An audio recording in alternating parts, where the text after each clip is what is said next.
नमस्कार, मैं हूं आपके साथ अविनाश कर। आप देख रहे हैं बड़ी बहस। और घर और ऑफिस की दरअसल दोहरी जिम्मेदारी कई लोगों पर है और ये जिम्मेदारी संभाल पाना आसान काम नहीं है। इन जिम्मेदारियों को निभाने के लिए हर किसी ने एक फॉर्मूला बना रखा है, जिसे जानकार वर्क लाइफ बैलेंस कहते हैं। आसान भाषा में कहें तो कितना काम करें और कितना आराम करें। लेकिन दुनिया जिस रफ्तार से बदल रही है, उस बदलते दौर में इन जीवन जीने के तरीकों में भी कुछ बदलाव आए हैं। कुछ लोगों का मानना है कि सफलता के लिए काम को तरजीह देना बहुत जरूरी है, तो दूसरा पक्ष यह भी मानता है कि काम के साथ साथ अपने परिवार और अपने लिए भी वक्त निकाल दिया जाए। तो इन दिनों यह बहस और गर्मा गई है, क्योंकि एक मशहूर कंपनी L&T है, जिसके चेयरमैन हैं S.N. सुब्रमण्यम। उन्होंने यह कहकर कर्मचारियों को हैरान कर दिया, या कहे पूरी दुनिया को एक मैसेज दे दिया। क्या कहा उन्होंने, सबसे पहले वही बताते हैं। कहा कि कर्मचारियों को रविवार को भी काम करवाना चाहिए, क्योंकि वो घर में बैठकर बीवी का मुंह देखकर क्या करेंगे। तो S.N. सुब्रमण्यम के मुताबिक लोगों को एक हफ्ते के भीतर 90 घंटे काम करने चाहिए। अब देखिए, साफ साफ कह दिया कि वो खुद संडे को काम करते हैं और संडे को बाकी कर्मचारियों को भी काम करना चाहिए अगर उन्हें जीवन में सफल होना है। और 1-2 घंटे नहीं, एक हफ्ते में 90 घंटे यानी औसतन 13 घंटे दिन में काम करने चाहिए। अब उनके बयान पर विवाद शुरू हो गया है। कई लोगों की प्रतिक्रिया उनके बयान के बाद सामने आ रही है।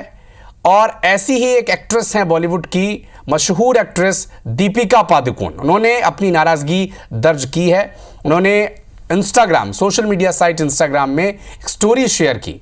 फेयर डिसूजा का एक पोस्ट शेयर किया और लिखा, क्या लिखा? एक ऐसा आदमी है जो इतने बड़े पद पर बैठा है, उसका इस तरह का बयान देना काफी हैरान करने वाला है।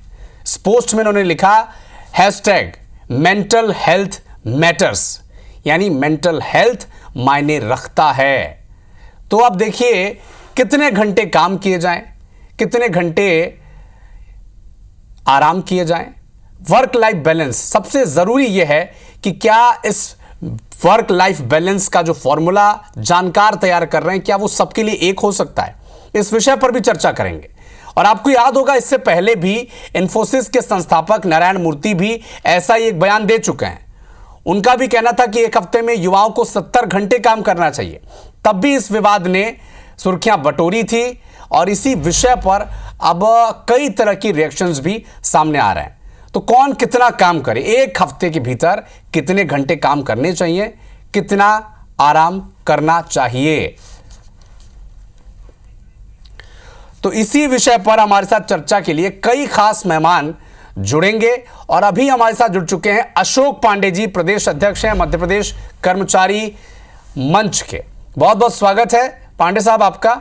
अब बड़ी बड़ी कंपनियों के जो चेयरपर्सन हैं, डायरेक्टर हैं, वो कह रहे हैं कि एक हफ्ते के भीतर 90 घंटे काम करना चाहिए अगर आपको सफल होना है जीवन में। तो आप कैसे सोचते हैं, क्योंकि आप तो कर्मचारियों के इर्द गिर्द रहते हैं, वो कैसा काम करते हैं, किन परिस्थितियों में काम करते हैं, ये तो आप देख ही रहे हैं। कैसे देखते हैं इस बयान को?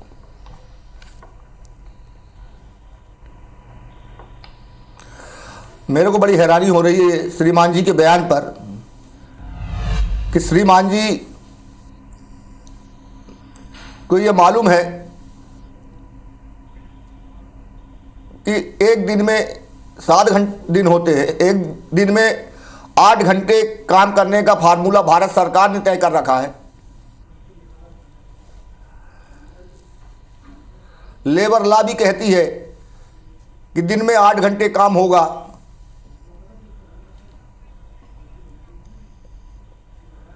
और देश नहीं, प्रदेश में सब जगह, सभी प्रदेशों में काम करने का घंटा 8 घंटा निर्धारित है।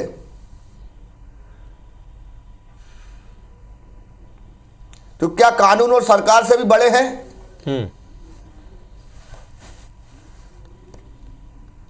अशोक साहब, वो वो अपना सुझाव काम दे कराने रहे का हैं नजरिया स्वयं तक सीमित रखें। नहीं, सुझाव भी ऐसा ना दे जिससे असंसदीय लगे और अपमानित लगे। क्या कर्मचारी काम नहीं करता? कर्मचारी काम पर सरकारें चल रही हैं। कर्मचारी के काम पे बड़ी बड़ी कंपनियां चल रही हैं। ठीक। बीएचएल जैसी कंपनी काम करती है, वहां भी 8 घंटे निर्धारित है। काम करने के घंटे निर्धारित हैं, शिफ्ट हो सकती है। ठीक है, 1 2 3 में। ठीक है अशोक पांडे जी, मैं आपके पास आऊंगा। हमारे साथ 8 घंटे करेंगे, ठीक है, आपका पक्ष भी आगे लेंगे। हमारे साथ समीर वाजपेयी जी जुड़ चुके हैं, प्रोफेसर एंड हेड हैं कैरियर डेवलपमेंट सेंटर के। स्वागत है समीर वाजपेयी जी आपका IBC 24 में। जिस तरह का एक बातचीत का दौर चला है कि वर्क लाइफ बैलेंस, कितना काम हो कितना आराम हो, एक हफ्ते में कितने दिन कोई काम करे या कितने घंटों में आप काम करें। एक तरफ तो ये बात चल रही थी कि कितने घंटे ज़्यादा आप काम कम करें, और अब देखिए एक नई परिचर्चा की शुरुआत हो गई है कि अब आप और ज़्यादा काम करें। पहले 70 घंटे कहा गया था नारायण मूर्ति के द्वारा, अब कोई कह रहा है कि 90 घंटे कम से कम काम करें या औसतन 13 घंटे प्रतिदिन। कैसे आपका टेक क्या है इस पर, क्या सोचते हैं आप इस पर? नमस्कार। ये बड़ा इंटरेस्टिंग सिनारियो है। आप सही कर रहे हैं कि एक तरफ तो बात ये हो रही है कि 4 दिन वाले हफ्ते, 4 दिन के वर्किंग वीक वाले हफ्ते की बात हो रही है ना। अभी तक हम 6 डे वीक था पहले, अब 5 डे वीक पे आए, अब 4 डे वीक पे जाने की बात हो रही है कुछ देशों में, कुछ ऑर्गेनाइजेशंस में। दूसरी तरफ इस तरह के भी बयान आ रहे हैं, जैसे आपने कोट किया श्री नारायण मूर्ति जी को, इसके बाद आपने कोट किया LNT के चेयरमैन साहब को, है ना। 70 घंटे 90 घंटे हफ्ते में काम करने की जरूरत है। तो मुझको लगता है ये एक इनके किस संदर्भ में उन्होंने बात कही है, ये ज्यादा महत्वपूर्ण हो जाता है, उस संदर्भ को समझना। आज का जो वर्क स्पेस है, because of information technology, connectivity, इसके देखिए आज की डेट में हर कर्मचारी जो बड़ी बड़ी ऑर्गेनाइजेशंस में काम कर रहा है, ग्लोबल कंपनीज में काम कर रहा है, वो 24/7 एक्चुअली काम पे है। ये रियलाइजेशन नहीं होता लोगों को कि वो काम कर रहे हैं, क्योंकि वो ईमेल का आंसर करते हैं, वो व्हाट्सएप मैसेजेस का आंसर करते हैं, वो डेटा सबमिट करते हैं, कंपनी को रिपोर्ट सबमिट करते हैं। तो कहीं ना कहीं जो एंगेजमेंट है वर्क के साथ में, उसके घंटे चाहे रियलाइज करें चाहे ना रियलाइज करें, ये बढ़ गए हैं। इसका दूसरा पहलू ये भी है कि जो काम आप कर रहे हैं वो काम आपको पसंद है कि नहीं। अगर काम आपकी रुचि का है, आपकी पसंद का है, तो काम फिर आपको काम नहीं लगता, है ना। उसको आप आनंद लेते हैं और उसमें वर्क लाइफ बैलेंस भी होता है। आप परिवार को भी समय निकाल लेते हैं ऐसे काम में काम करते हुए, क्योंकि आप जो मन से होते हैं वो खुश होते हैं उस काम को करते हुए। लेकिन इसका एक दूसरा पहलू भी है। दुर्भाग्य यह है कि हमारे यहाँ जो स्कूल एजुकेशन है विशेष करके, उसमें बच्चों को कैरियर के जो विभिन्न चॉइसेस अवेलेबल हैं, अपॉर्चुनिटीज अवेलेबल हैं, और उसके लिए जो स्किल और जो नॉलेज चाहिए, उसका एक्सपोजर और उनका रुझान किस कैरियर की तरफ है, इसका पहले से ही चयन के लिए जो आवश्यक जानकारी इनको देना है, so that student during their school education अपना करियर चूज करें अपनी पसंद के हिसाब से, और उसके लिए जो ज्ञान चाहिए, जो कौशल चाहिए, उसमें महारत हासिल करें। तो जब हमको जो काम करना पसंद है, अगर वो हम काम करते हैं, है ना, जैसे सफल लोगों की बात अगर आप देखें दुनिया में किसी भी विधा में, तो वो फिर वहां पे घंटे मायने नहीं रखते, वहां पे आउटपुट मायने रखता है। वो आउटपुट अगर आप 2 घंटे में दे देते हैं तो वो वैल्यूएबल है, वो आउटपुट आप 20 घंटे में देते हैं तो कई बिंदु है, वर्क की चॉइस है, क्रिएटिविटी भी हो सकती है, जिसके आधार पर हम तय कर सकते हैं कि कौन कितना घंटा काम करे। हमारे साथ बड़े मशहूर और प्रसिद्ध शिक्षाविद जुड़ चुके हैं, डॉक्टर जवाहर सूरी शेट्टी साहब। बहुत बहुत स्वागत है जवाहर जी आपका। चूंकि आपने तो हर स्तर के स्टूडेंट से भी बातचीत की है, एलीट वर्ग, इंटेलेक्चुअल वर्ग, सबसे आपकी बातचीत होती रहती है। क्या अब एक क्रिएटिविटी का हिस्सा बन गया है काम का जो समय है निर्धारित करना, या फिर इस तरह की बातचीत को बढ़ावा देकर? एक तरफ तो हम बातचीत कर रहे हैं, ऑस्ट्रेलिया में भी बातचीत हो रही थी, राइट टू डिस्कनेक्ट, और एक तरफ अब बातचीत की जा रही है, 2 परिचर्चाएं, 90 घंटे हफ्ते में काम करना, औसतन दिन में 13 घंटे। इसे आप कैसे देखते हैं? देखिए, राइट टू डिस्कनेक्ट मुझे पावर देता है कि मैं जब चाहूं तब डिस्कनेक्ट करूं। इसका मतलब ये नहीं कि आप काम मत करो। हाँ, दूसरी बात है, मनोवैज्ञानिक तौर पे हमारा जो ब्रेन है वो इस तरह से वायर्ड है कि आप 3-8 घंटे अगर दिन के ले लेते हैं तो 1-8 घंटे आपको सोना चाहिए, 1-8 घंटे आपको काम करना चाहिए, और 1-8 घंटे आपको घर में परिवार के साथ बिताना चाहिए आइडियल। लेकिन जो लोग ये बात कर रहे हैं L&T और इन्फोसिस, इन लोगों की बात, ये बात समीर ने सही कहा कि चूंकि वो इमोशनली या पैशनेटली उस काम के साथ जुड़े हैं, वो काम नहीं लगता। हाँ, तो इस वजह से उनको ये लगता नहीं है और वो प्रचार करते हैं कि इतना लंबा काम होना चाहिए। लेकिन उससे वेयर एंड टेयर जो होता है, जो शरीर का और दिमाग का जो वेयर एंड टेयर होता है, उसमें आदमी थोड़ा जल्दी थक जाता है। और ये भी हो सकता है कि मैं एक स्तर पर आके ये बोलूं कि मुझे ये काम नहीं करना है, मैं दूसरा कुछ करूंगा, जिसको हम मिड लाइफ क्राइसिस बोलते हैं। हाँ, तो ये 70-80 घंटे जो काम करने की प्रक्रिया है, टॉप लेवल पे तो समझ में आता है क्योंकि वो ओनर है, मान लीजिए। लेकिन जहां कर्मचारी है, क्योंकि वो ओनरशिप नहीं है उसके पास, तो वो कई बार उससे देता है और फिर मिड लाइफ क्राइसिस में आ जाता है। ठीक है, ठीक है। जवाहर जी से हम संपर्क करने की कोशिश करेंगे, लेकिन अशोक जी, अब ये बात भी की जा रही है कि क्या क्रिएटिविटी का फील्ड है या फिर कोई और काम है जिसमें एक ही तरह का काम होता है। अब क्या इस पे कैटेगरी नहीं बननी चाहिए कि सबके लिए एक ही काम, एक ही समय, सभी को एक ही हिसाब से तोलना, अगर काम अलग अलग हो, ये जायज है?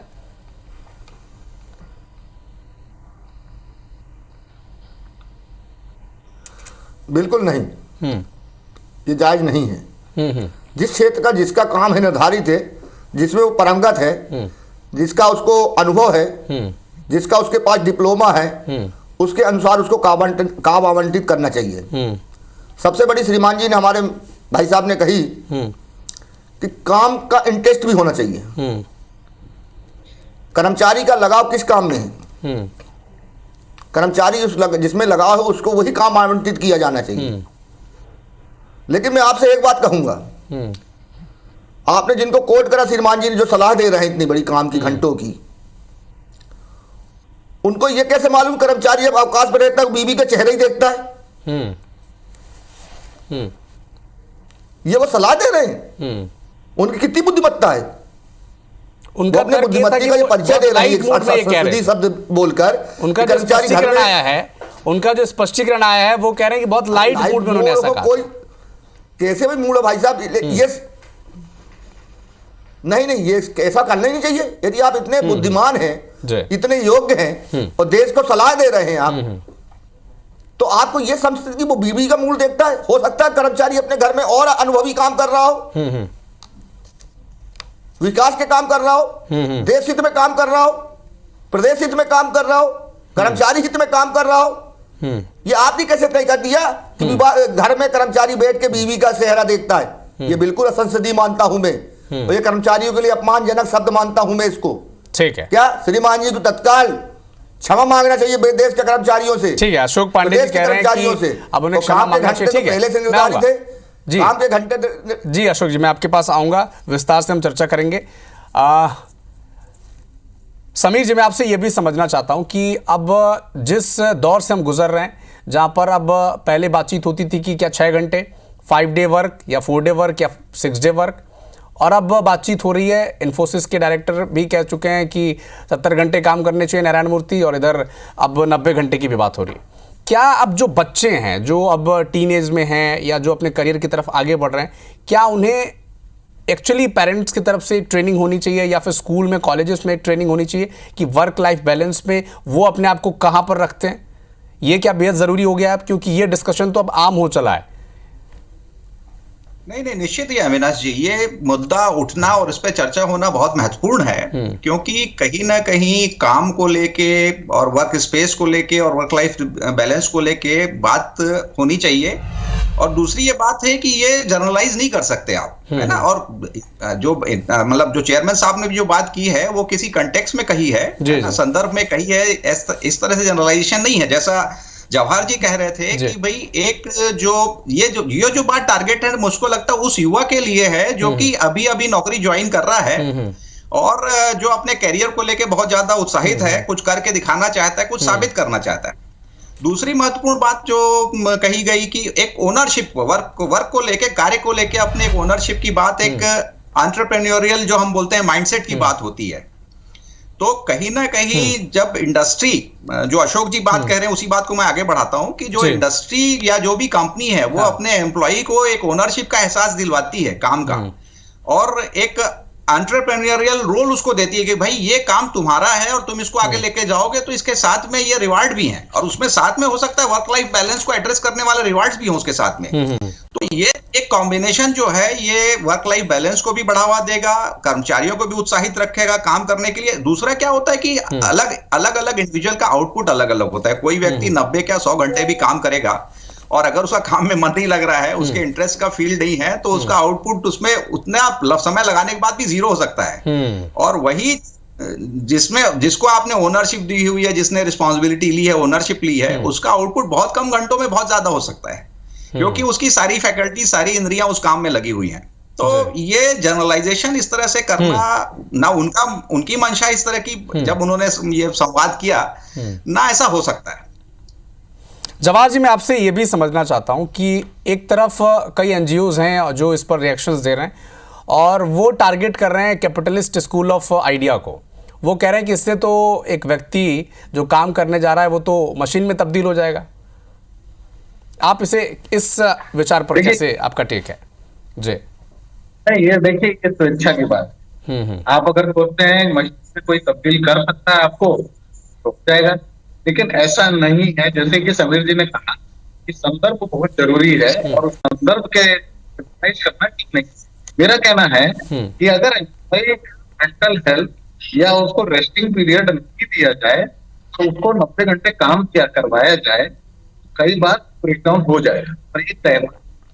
हाँ, लेकिन अगर उसका लगाव उस काम से है तो उसका ब्रेकडाउन नहीं होगा। तो ये बहुत जनरल कर देना कि उसको ऐसा नहीं करना चाहिए था, ऐसा नहीं कहना चाहिए था, ये गलत बात है। वो उनकी सोच है, ये छोड़ दीजिए, मूर्ति की जो सोच थी आप लीजिए, छोड़ दीजिए। और जो बच्चे हैं या फिर जो करियर की तरफ, अब फर्स्ट जॉब की तरफ आगे बढ़ रहे हैं, जो लोग अपने करियर को देख रहे हैं, क्या अब उनके ये वक्त आ गया है कि उन्हें अब विचार करना पड़ेगा? ये एक सीरियस टॉपिक है, वर्क लाइफ बैलेंस, जिसमें आपको जैसे आप अपने ग्रोथ के बारे में सोचते हैं, अपने करियर के बारे में सोचते हैं, आपको वर्क लाइफ बैलेंस के बारे में उतना ही सोचना पड़ेगा। अभी वो वक्त आ गया है? नहीं, दो चीजें हैं। हमारा जो एज पेरेंट से दोगला व्यवहार है या टीचर से दोगला व्यवहार है। पहला ये कि मैं एक्सपेक्ट करता हूँ मेरा बच्चा बैठ के पूरे टाइम पढ़े, जब परीक्षाएं आए तब हम ये 90 घंटे 70 घंटे की बात करते नहीं। लेकिन जैसे ही आप काम के बदले में पैसा मिलता है, उसको तब तोड़ना शुरू करते हैं कि 90 कर रहा है, दोहन कर रहा है, ये चीज कर रहा है। तो हमारा ये दोगला व्यवहार है। हम आदत कुछ और कराते हैं और काम कुछ और करवाते हैं। जवाहर जी, एक छोटा सा जवाब मैं इस पे भी चाहूंगा कि हमेशा वर्क ऑफिस कल्चर में या काम, जो लोग रोज काम करने जाते हैं, उनके लाइफ में ये वो फील करते हैं कि प्रोडक्टिविटी और क्वांटिटी, क्वालिटी और क्वांटिटी, क्या अब इस बहस को फिर से क्वांटिटी की तरफ बढ़ा दिया जा रहा है क्या? पहले तो ये चर्चा होती थी कि अच्छा काम करो, कम वक्त तक काम करो, लेकिन अब एक बार फिर से इस बहस को इस दिशा में बढ़ाई जा रही कि ज़्यादा समय आपको देना चाहिए। नहीं, ये फिर से मैं डिफरेंशिएट करूंगा। मान लीजिए एक आदमी कोई प्रोडक्ट बना रहा है, हाँ, तो उसका दिन में 1000 वोल्ट निकालना जरूरी है, एफिशिएंसी हो। हाँ, लेकिन अगर कोई और काम कर रहा है, सॉफ्टवेयर कर रहा है या कुछ कर रहा है, तो वहाँ क्वालिटी इंपॉर्टेंट है। तो कुछ जगह क्वांटिटी इंपॉर्टेंट, कुछ जगह क्वालिटी इंपॉर्टेंट है, दोनों को एक तराजू में नहीं। ठीक है, आऊँगा जवाहर जी आपके पास और आऊँगा। अशोक पांडे जी, चूंकि आप इस बयान के बिल्कुल खिलाफ हैं, लेकिन क्या जो प्रोडक्टिविटी है सरकारी कर्मचारियों में भी और बाकी सेक्टर्स में भी, क्या आपको लगती है कि वो अभी एफिशिएंट लगती है आपको? क्योंकि इतने काम तो पेंडिंग रहते ही हैं हमारे सरकारी ऑफिस में, उसकी तो बाकायदा आंकड़े और तथ्य हैं ना, ये तो कुछ उसमें गलत है नहीं। तो क्या आपको नहीं लगता कि अपनी प्रोडक्टिविटी और अपनी क्वालिटी को और बेहतर हमें करना पड़ेगा? सबसे पहली बात, तब हम ये कह पाएंगे कि हम कम काम में मैनेज कर सकते हैं। करना पड़ेगा जी। कम समय में काम को बिल्कुल मैनेज कर सकते हैं, और काम होते हैं, बड़े बड़े काम होते हैं, सरकार की बड़ी बड़ी योजनाओं को धरातल में पहुंचाने का काम कर्मचारी करता है। लेकिन मैं आपके स्टूडियो में बैठ के ये कहना चाहता हूँ कि सुब्रमण्यम जी जो सवाल बयान दे रहे हैं या सलाह दे रहे हैं, वो कर्मचारी और वर्कर को शोषण की दिशा में ले जाएगी।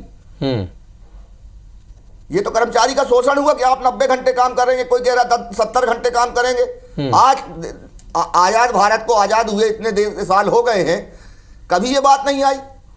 हम तो 7 डे की ओर कहते, तो क्या सरकार 6 मंथ में 6 डे पे क्यों गई? क्या सरकार के पास एक्सपर्ट नहीं थे? सरकार के पास क्या बुद्धिजीवी नहीं थे? कर्मचारी काम निर्धारित करने के लिए केवल सुब्रमण्यम जी ने ठेका ले रखा है,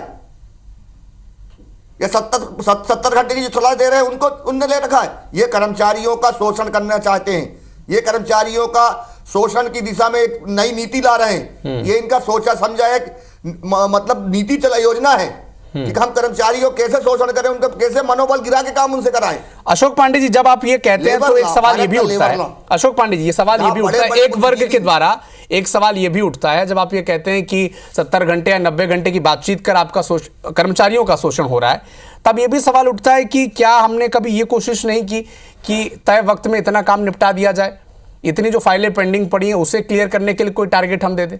ये नहीं हो रहा है, तभी तो ये विचार आ रहे हैं। एक वर्ग का ये भी कहना है जो टारगेट देती है सरकार। देखिए आपके पास अविनाश जी, आपके पास एक छोटे से किसी ऑफिस का उदाहरण दिखा दिया गया हो, लेकिन आप मेरे साथ चलिए वल्लभ भवन मंत्रालय में, मेरे साथ चलिए विंध्याचल भवन बड़े मंत्रालय में, बड़े विभागों में, मेरे साथ चलिए सतपुड़ा भवन के कक्षों में, जहां उनको टारगेट दिया जाता है कर्मचारी को कि ये काम को आपको इतने घंटे में निर्धारित करके देना है, और कर्मचारी देता है। जब लोग ठीक है, समय की पाबंदी। अशोक पांडे जी, हमारे पास एसएन सुब्रमण्यम ने कहा क्या था, वो प्रतिक्रिया भी एक बार दर्शकों को सुना देते हैं। I regret I'm not able to make you work on Sundays, to be honest. If I can make you work on Sundays, I'll be more happier, because I work on Sundays also. What do you do sitting at home? How long can you stare at your wives? How long can the wife stare at your husband? Come on, get to the office and start working. ठीक है, closing statement doctor Jawahar Suri Shetty ji. मैं सरकार की तरफ से भी ये बोलना चाह रहा हूँ कि पिछले कुछ 10 सालों में आउटकम बेस्ड काम शुरू हो गया है, प्रेशर सरकारी कर्मचारियों पे भी है। तो जो पहले कहा जाता था कि काम नहीं करते, उस तरह से है भी, वो अच्छा काम करते हैं। ये स्कूलों में आप आउटकम बेस्ड एजुकेशन शुरू किए, उसी तरह से ऑफिसों में आउटकम बेस्ड एजुकेशन करते हैं। जैसे गूगल करता है, आप घंटे काम करो, घर से काम करो, ऑफिस से काम करो, कहीं से काम, मुझे ये काम चाहिए। हाँ, तो हम उस तरफ जी। अशोक पांडे जी, क्लोजिंग स्टेटमेंट संक्षेप में। नहीं, बिल्कुल काम के घंटे निर्धारित हैं, हफ्ते निर्धारित हैं, काम का एक टारगेट निर्धारित है, और वो काम पूरे होते हैं। किसी की शोषण वाले काम दिशा में बुद्धिमत्ता देना मेरे हिसाब से बिल्कुल उचित नहीं है। और कोई कर्मचारी 90 घंटे काम नहीं करेगा, कोई कर्मचारी हफ्ते में 70 दिन काम नहीं करेगा। कर्मचारी दिन में 8 घंटे काम करता है, 8 घंटे आराम करता है, 8 घंटे वो पारिवारिक दायित्वों का निर्वहन करता है। ठीक है समीर जी, कितना काम करें कितना आराम करें, अब नई बहस और बड़ी बहस छिड़ रही है इस पर, तो क्लोजिंग स्टेटमेंट। इसमें मुझको ये लगता है कि ये कहीं ना कहीं ये कंपलसरी कभी नहीं हो सकता, ये इंडिविजुअल चॉइस पे है। और काइंड ऑफ वर्क प्लेस जिस पे आप काम कर रहे हैं ना, बहुत सारे काम अलग अलग तरह के हैं, उनके लिए अलग तरह की फोकस की जरूरत होती है, कंसंट्रेशन की जरूरत होती है, अलग तरह का एक वर्क कार्य संस्कृति होती है, अलग अलग कार्य के जो प्रोफाइल होते हैं उनकी। तो ये इसको एक तरह से यूनिवर्सल बनाने या स्टैंडर्डाइज करना किसी के लिए भी संभव नहीं है, ये इंडिविजुअल पे छोड़ा जाना चाहिए। और कंपनी को पॉजिटिव मोटिवेशन के साथ में, अगर उनको ज्यादा काम करवाना है तो उस हिसाब से इंसेंटिव्स, उस हिसाब से पॉजिटिव मोटिवेशन हो, ओनरशिप दें अपने एम्प्लॉय को, एक एंटरप्रेन्योरल माइंडसेट डेवलप करें उनके अंदर, और तो उस तरह से काम के लिए आप उनको प्रेरित कर सकते हैं। और जो आज का जो वर्क स्पेस है, जैसे एडवांस टेक्नोलॉजीज आ रही हैं, तो ये बहुत तेजी से बदल रहा है। तो कहीं ना कहीं जो हमको टेक्नोलॉजी जो एड कर रही है, काम करने में मदद कर रही है, वो हमारे काम का जो रिगोर है, जो उसमें मशक्कत है, उसको कम कर रही है। इस बात को भी ध्यान रखते हुए, और एक मिनिमम आवर्स हो सकते हैं आपके, लेकिन मिनिमम आवर्स कभी भी 90 घंटे या 70 घंटे नहीं हो सकते। वो काम के प्रोफाइल को लेकर, काम के प्रोफाइल से तय होगा कि कौन कितने घंटे काम करेगा। क्रिएटिविटी और काम के वर्गीकरण के हिसाब से भी तय किया जाएगा कि काम कौन कितना करेगा। लेकिन क्या सवाल यह भी उठता है कि सभी को एक खांचे में बैठाना ठीक है? और सवाल ये भी उठता है कि क्या क्वालिटी वर्सेस क्वांटिटी की जो बहस पिछले कई दिनों से चल रही है, न जाने कितने दिनों से, वो अब कहाँ पर जाकर रुकेगी भी नहीं, या फिर एक नई बहस को जन्म देगी, ये भी बड़ा दिलचस्प होगा। बहुत बहुत शुक्रिया आप सभी का हमारे साथ जुड़ने के लिए, वर्क लाइफ बैलेंस पर इतनी सार्थक चर्चा के लिए। धन्यवाद।